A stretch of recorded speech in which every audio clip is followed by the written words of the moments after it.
Okay, good evening, everyone, and welcome to our online webinar. How are you guys doing tonight? Can you guys hear me?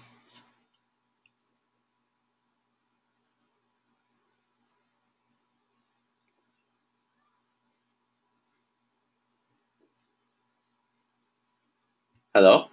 Yes, good evening.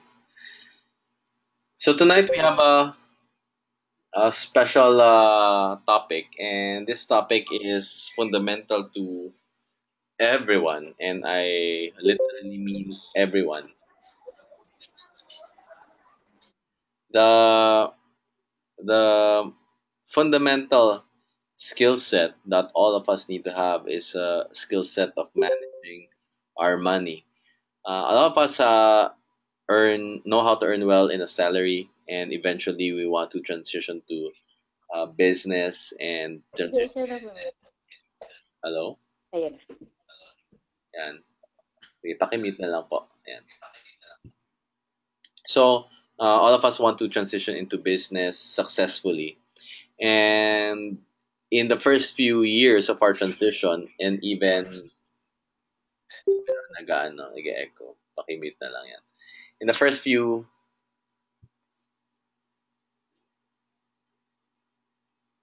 hello. Okay, in the when we set up any business, the challenge is really financial management. Most traditional businesses at its first 15 years would close down, not because of just not having enough sales, but also because of not having proper cash flow management. And so what happens over a prolonged period of time, the business bleeds. And because of this, the business cannot is not sustained or cannot be sustained. So it is also the same when we are starting our own business, and even in the new skin business when we start, like any traditional business, we are still stabilizing the profitability of our business. And so it is very important for us to have a very strict disciplined way of managing our money.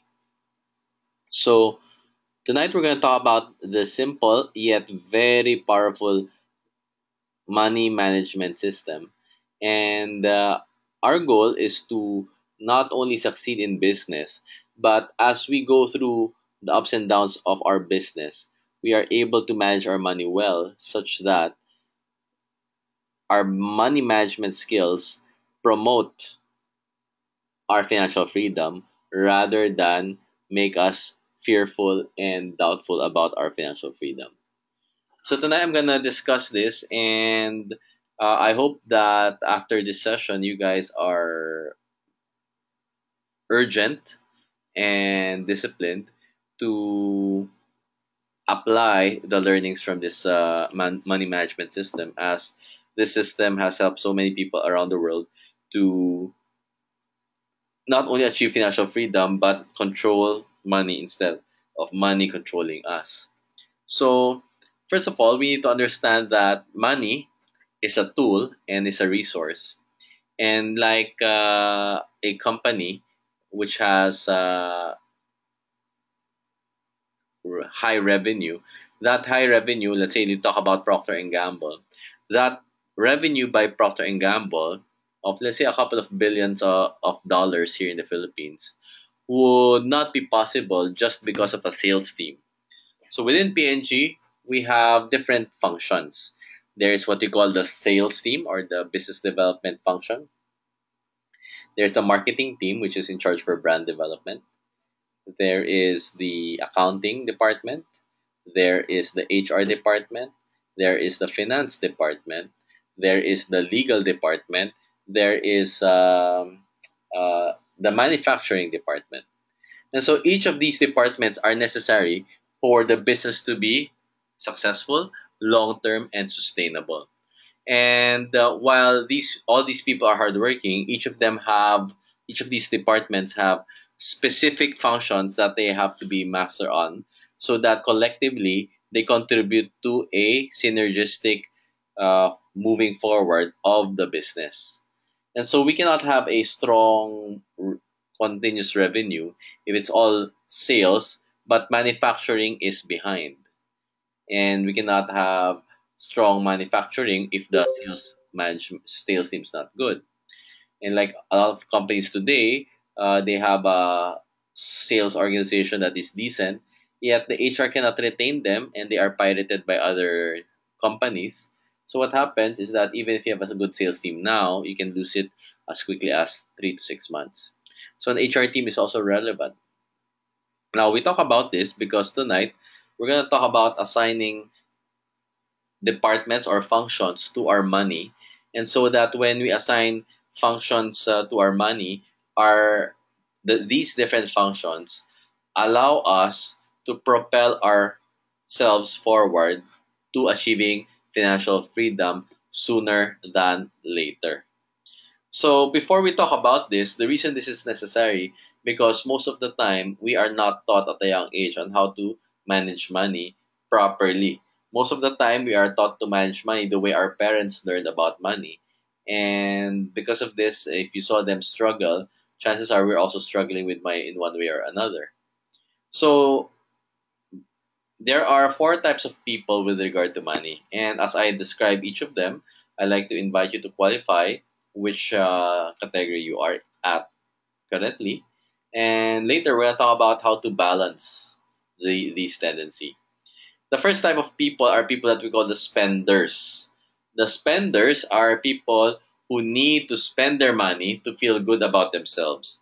These are the people who talk about retail therapy, retail shopping therapy. They go to a mall, and when they go to a mall, they need to buy something. They need to bring a paper bag. And when they bring a paper bag to the parking lot, they feel good about themselves. If pumunta sa mall, tapos pag-uwi, walang bili, nagkakalagnat, nagkakasakit. So, itong tawag dito, spender.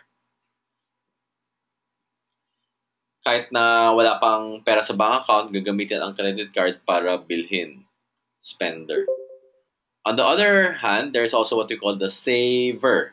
The saver is a type of person who saves the money and does not spend it even if they need to buy a new shoe already, a new car already. They do not spend it because they'd rather save it. So these are the people who are very thrifty to the point of becoming impractical. So my dad was like that. His shoes were worn down. Instead of buying new shoes, he would just have it repaired sa Mr. Quickie repeatedly, even if he had some money already. So, saver. The third type of person is someone who's a monk. Who is a monk? I was a monk before. A monk is someone who feels that money is below them, so they don't want to have anything to do with money. Any dialogue with money is seemingly taboo and beneath them. So they are uncomfortable receiving money, and they are more comfortable giving away money because they feel that spirituality is above earning money and it is not on the same level. The fourth is someone who is called an avoider. Who is an avoider? An avoider is someone who does not care about money. Ibig sabihin, you give them a job, they don't care about the salary. You give them bills to pay, they don't care about the bills. They do not even manage their money. They just okay, sapat, okay, kung kulang uutang. So they have a very simplistic, avoidant view of money. When the bills come, they don't even look at it. They do not compute. And so what happens, they're very detached with money. And these different behaviors create results and impact the income statement and the net worth because they guide the decision making of these individuals. Tonight, most of us will be one or another or a mix of one or two. And our objective is to find the balance using the money management system so that we can set up our finances to allow us to achieve long-term sustainable financial freedom. So, just to share with you why this is important, my friend, best friend in grade school, used to live in Corinthian Gardens. They live in a huge mansion because the dad was able to set up a store in Cubao, dun sa may COD. And ang lakas kumita, so nakabili ng bahay sa Corinthian Gardens.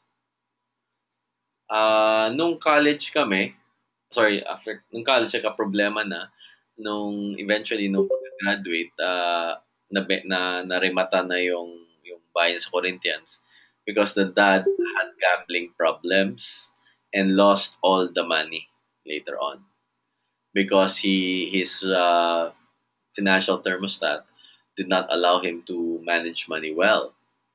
So, sino ba yung nakausap ko? Yes, 2 days ago, I was chatting with a new partner, and she said that her dad also had the same problem. They lost 3 properties, a couple of cars, because of a gambling problem.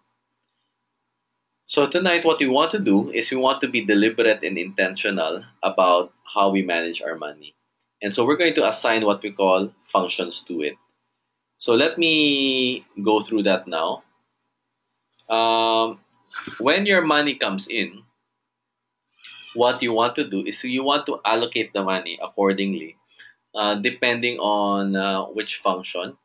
Therefore, so ito tinatawag na money jar. Money jar, dati, kasi pera or tawag ito, barya or coins yung pera. So, kailangan mo ng garapon para i-bahin-bahin or i-differentiate yung paglalagyan mo ng coins. Now, you have a checkbook, so you cannot use it there. We normally assign savings accounts. So if you are going to apply this, we recommend that you allocate or create 6 accounts to assign for each of these category. So what happens? Or sorry, 7. So what happens? You have what they call the first, which is your gross income account. This is where all your money comes in. Then, from there, you transfer it to a necessity account, an FFA account, an LTSS account, an education account, a play fund, and a give fund. And so there are corresponding percentages allocated here. So let me discuss each of these one by one so that we understand what is the function of these so that we can appropriately use it as needed. So the objective of the money management systems is to eventually achieve a concept called financial freedom by having a passive income that is greater than our monthly expenses. So first, let's talk about the financial freedom account. Etong account na to, lalagyan natin ng pondo. At yung pondo na to are solely for investments. And investments can be real estate or stock equities or mutual funds. And the principle here is that you can put money in, but you cannot take money out. So, pag nilagay ka ng 10,000 doon sa account na yan, hindi mo na pwedeng i-withdraw yung 10,000. Kumbaga, ano na siya, for savings. But you can only withdraw the earnings from these investments. The objective of these investment is to build passive income. And eventually, the passive income will compound and it will compound to enough for your financial freedom. Ngayon, if you are going to withdraw from it, like ako before, I was investing around, okay, just, I had some money. I had, say, 4 million pesos. And at that time, I wanted to buy a new iPhone. So instead of using my income to buy a new iPhone, I waited for my 4 million to earn a dividend of around 2% at that time for 6 months. So yung 2% ng 4 million, ilan yun? Mga 80,000. So yung 80,000 na yun, kinuha ko ng 30,000 pambili ng iPhone. Pero yung principal ko hindi nabawasan. In fact, may natira pa rin na 50,000. So, ano financial freedom account, pwedeng, hindi mo naman kailangan i-invest ka agad. Pwede mo ipunin para, let's say, nakaipon ka for a nice property that you want to purchase, then you can afford to purchase it eventually. So 10%, it's called FFA, Financial Freedom Account. If you have this, then while you're paying for your current expenses, you're also preparing for your future expenses. People who have this are able to plan properly for their retirement. People who do not have this will always worry about where their money is going to come from every year, decades and decades and decades after. So I started Financial Freedom account as early as around 9 years ago. And after I applied this money management system, I was able to save up in 3 years more than I was able to save up in my past 9 years of working. Second account is something called long term savings for spending, or also called LTSS. These are intentional savings that you allocate for something that you plan to spend later on. So it can be a car, it can be for traveling, it can be a watch. It depends on anong gusto mong gastusin. And the allocation is ideally 10% of total income. So just to share with you, I was applying this as early as 2008. And in 2009, si Tin, my wife, was pregnant with our second baby. And at that time, we were driving. I was using my car from PNG. It was a 2004 Honda Civic. And pag isang baby, kasya pa. Pero naisip ko na kung dalawa lang baby, meron pang stroller, meron pang baby bag, hindi na talaga kasya sa isang sedan kung dalawang anak. So sabi ko, kailangan paghandaan ko na to. So I realized that habang dapat bago pa lumabas si Kirsten, dapat meron na akong pondo pambili ng SUV. At that time, I wanted a Montero. And so, as early as 9 months before, I had allocated an LTSS. Previously, it was for a watch. Now, it was for a new van or a new SUV. So, anong ginawa ko dyan? Nilagyan ko siya ng, how shall I say this? Pondo. So, every month, nagtatabi ako. Kung pumapasok 300,000, 200,000, may 20,000 dyan. So, naiipon yan. Eventually, after 10 months, nabuo-buo siya at yung isang kotse ko, binenta ko. So, pag pinagsama ko yung ipon tsaka yung lumang kotse, bumili ako ng second hand na Montero, nabuo ko yung pambili ng Montero dahil pinano ko siya ahead of time. So, ito, long-term savings for spending depend on what you want. It can be for renovation of your house, whatever it is. It can be vacation. It is intentional. It is not, uy, teka lang, gusto ko yata ito, tapos gagastos ka agad-agad. Ura-urada. Third, necessities. Necessities are for our basic needs, such as food, shelter, clothing. So, ito yung mga pang-grocery natin, pambayad sa bahay, pambayad sa upa, pambili ng damit. Hindi mo kailangan linggo-linggo, hindi mo kailangan araw-araw, pero yung mga kailangan palitan, transportation, gas, toll, parking, coffee, grocery. And ideally, ito po ay dapat nasa 50%, maximum 55% ng total income. So, hindi po kasama dito ang luxury bags like Louis Vuitton. Hindi po kasama dito ang mga branded items na are not basic but are more for luxury. 50% of income. So, dapat, kung meron kang 100,000 pesos na income, dapat hanggang 50,000 pesos lang ang necessities natin. And ito, very important discipline to. I remember when I resigned from PNG, my business was earning around 30,000 per month. But I needed to earn 50,000 per month to pay for my total necessities. Pero at least at that time, medyo si Tin was still working. So, hati kami. So, sa akin, mga 25,000. Sa kanya, 25,000. Pero at the onset, yung income ko was around 30 to 40,000. So, kung titingnan natin, 25 yung akin, 30 to 40,000, kulang sa 50%.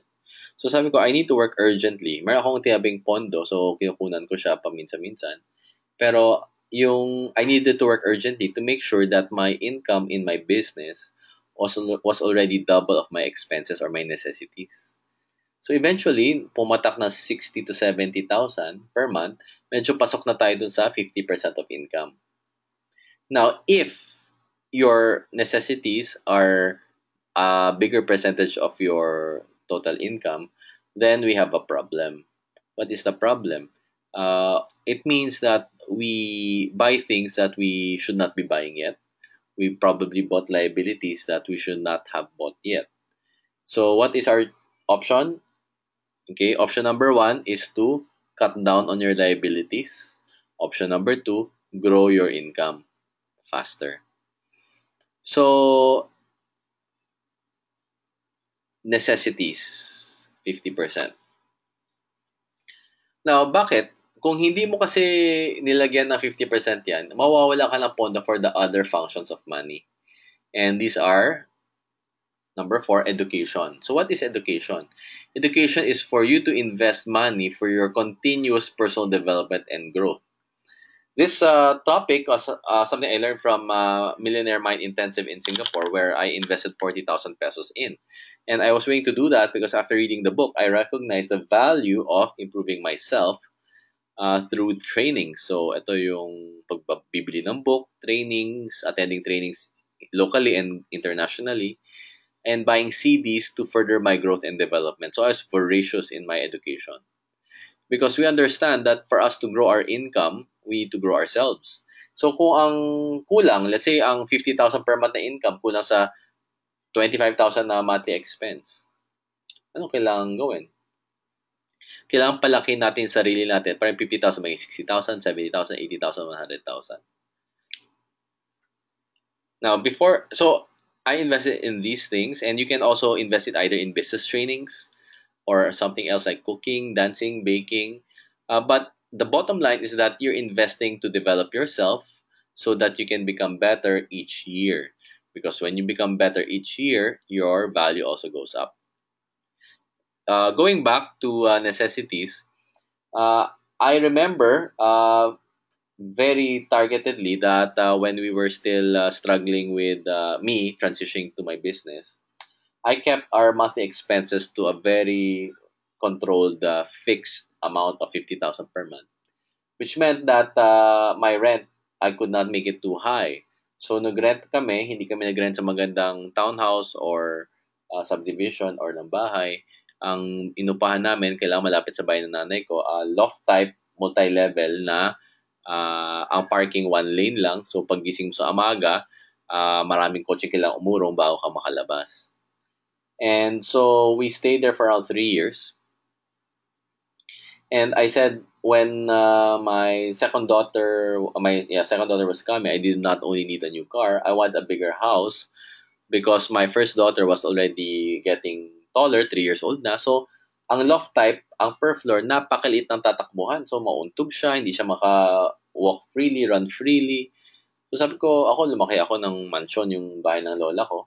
So, kailangan, dapat yung anak ko rin, mabigyan ko ng mas maraming space to run around. But sabi ko, kailangan, yung income muna, tapat na. So, fixed for a long time yung 50,000 pesos per month na monthly expenses. And I said, for me to deserve moving to a bigger house, I need to earn bigger money first. So, I set a target, dapat lumampas na ng 200,000 pesos per month kasi hindi na 50,000 nun yung monthly expense, lumaki na. Karoon pangalawang anak at nagsisimula na yung gastos sa first baby, tumataas na rin. So, sabi ko, dapat pumatak muna ako ng 200,000 pesos per month bago kami lilipat. Fortunately, by the year that Kirsten was born, within her 1-year-old, we were able to hit that. So only then did we decide to move when our income already hit 200,000 per month. Pero may buffer pa yon. Dapat 50% ang maximum ng total expenses. Hindi pwedeng sumobra. And then, later on, traffic sa Manila, hatid sundo sa bata. Sabi ko, parang gusto ko magkaroon ng driver. Pero bago magkaroon ng driver, sabi ko, kailangan papatasin ko muna yung income ko. So, kailangan, sabi ko, ang target ko, 300,000 per month monthly income. So, I can afford a driver worth 10,000 pesos. Is it commensurate? 10,000 increase in expense, tapos 100,000 increase in income. Hindi siya commensurate. 10% lang siya, hindi siya 50%. But what I did was that I conditioned myself that I need to increase my income first before I deserve the expense, before I deserve the luxury. So at that time, that was when we got a driver when we hit our income more than 300,000 per month. So even if we were spending more, we were also saving more because the thrust was to grow the income before the expense, not after the expense. So ito po, ang tawag dito is prudent financial management. And this will be necessary, otherwise you have to work for other people for the rest of your life. So education, so you can use this to fund to buy books every month, to go to the boot camp, to attend trainings in Manila like last weekend.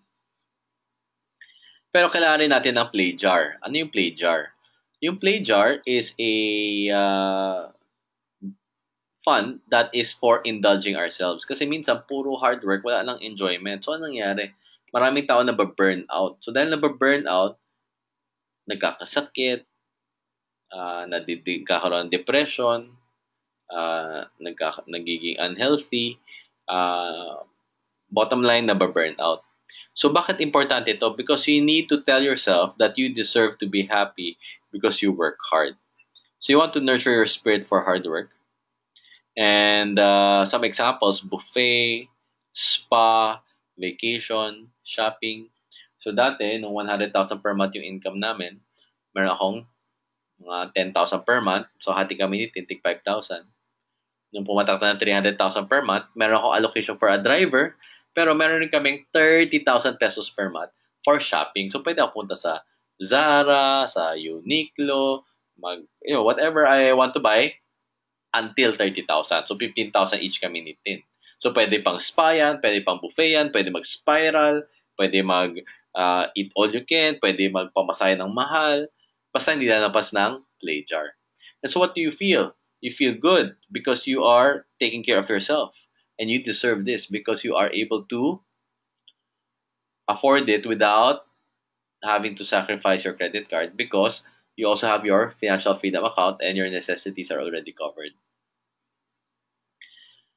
Lastly, give, or this is charity. So this is the fund that you will get from to help family members, relatives, friends, the church, kung gusto mo nagta-tithing po tayo.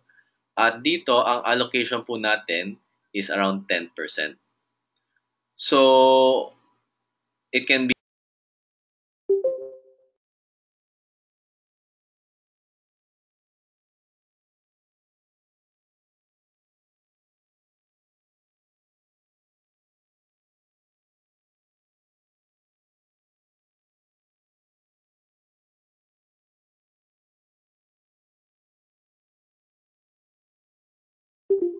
Unmuted. hello, hello, hello. Okay. So, itong charity is, yes, is for you to have the fund, 10% lang, for you to help other people. So, kung naubusan na yung 10%, syempre, konting tipid lang, huwag mo nang bibigay kung wala ka kasi kailangan mo rin i-manage yung pagtulong sa ibang tao. So, do you want to be helpful? Of course, if you want to be helpful, it's only one way to do that. Increase your total income. So, kung 100,000 income mo, 10,000 ang charity mo, kailangan palaki ng 200,000 para 20,000 per month ang charity mo. Palaki mo 300,000 para 30,000 per month ang charity mo. So every month, meron kang 30,000 para ang charity, may 30,000 ka pang good time, meron kang 30,000 pang financial freedom account, meron kang 30,000 para sa bagong kotse later on, at meron kang mga 100,000 for your monthly expenses, and another 30,000 for your education. And you can now take Anthony Robbins trainings, Harv Eker trainings, Francis Cone trainings, at hindi ka magsisisi kasi naka-allocate siya ng mabuti. So financial management is critical because this can make or break a budding entrepreneur. The reason that one of the biggest companies in the Philippines, the name is Uniwide. Uniwide was much, much, much, much, much, much, much, much, much, much, much bigger than SM is today or Pure Gold. At that time, they had a monopoly. But because of poor financial management, nag-cash trap sila kahit na malalaki yung mga tindahan nila, malakas yung benta, dahil ipit yung pondo nila, hindi sila nag-proper money management, they had to forgo and sell off their properties and eventually lose business just because of poor financial management. So, what is the mindset as we do this business, as we do our transition from employment to entrepreneurship and to financial freedom? We must understand that we need to be the right stewards of money and time. Right stewards of money and time. So, which means that we need to understand that what we're doing is not just to earn money, but to build our money management system to be aligned with our long term goals. And so, we hear of people who are able to, after 20 years of working in their business, retire and enjoy the rest of their lives, build apartment complexes, properties, own lands. And yet we know people who have worked for 20 years in their businesses, traditional or otherwise, and yet after 20 years they still have to worry about cash flow. The reason is because they did not assign functions for their money. So just to recap, what we want to do is we want to discipline ourselves. I encourage everyone to assign a bank account that you can do fund transfer to. So, let's say gagamit ka ng credit card. Pag gamit ng credit card, and ako dumating sa punto na ang necessity credit card ko iba sa Play credit card. Kung yung Play credit card to may credit limit 10,000. Basta hindi ako lumabas ng 10,000 per month na charges doon, okay lang ako. Pero yung pambayad doon, manggagaling sa Play bank account or savings account to pay my Play credit card. And meron kami ang tawag nito yung labeler. Yung ATM ko tsaka credit card ko, nakatag pa talaga yan ng Play tsaka ng necessities. Tsaka yung ATM. What happens in this scenario? We are disciplined and we will not have problems with money. Now, what if, John, hindi ko pa kaya ito kasi mabigat yung necessities ko? You have two options. Number one, I encourage you to make a list of all the line items in your expense that you feel are necessities. And I encourage you to force rank. Ano yung force rank? Pipiliin mo ang pinaka-importante, ililista mo siya hanggang sa pinaka-hindi importante. Kasi hindi importante, hindi magbabago yung buhay mo for now kung wala siya. And what you want to do is, you want to either choice letter A, take off the bottom three for now until you earn more money, or B, earn more money this month, which is work harder. So for tonight, this is our topic, and before I'm going to invite everyone to practice this by doing your financial statements on your own after we end this webinar. But before we end this webinar, I'd like to open this dialogue uh, to a forum for you guys to ask questions on how to apply this concept called money management system. So if you have questions, kindly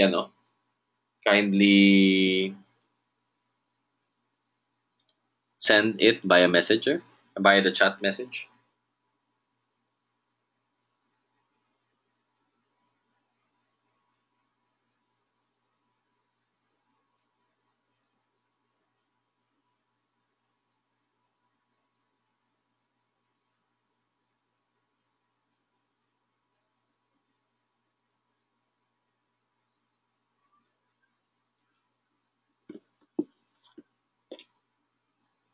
Walang questions? Okay. Now, pag ang income natin hindi masyadong lumalaki, ano ibig sabihin nun? Ang ibig sabihin nun, A, wala tayong masyadong nilalagay sa education jar natin. Hindi na tayo nag-aaral, hindi na tayo nag-grow. The only time that your income plateaus is when your education plateaus as well. It is your duty to your future to educate yourself. So I urge everyone to apply these concepts so that in the next 2 years you will see your lifestyle progressing in the right manner after you now deserve it by building the income that deserves it.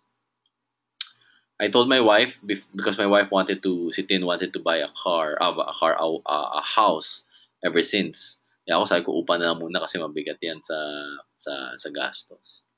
Sabi ko sa'yo, okay, bili na tayo ng bahay.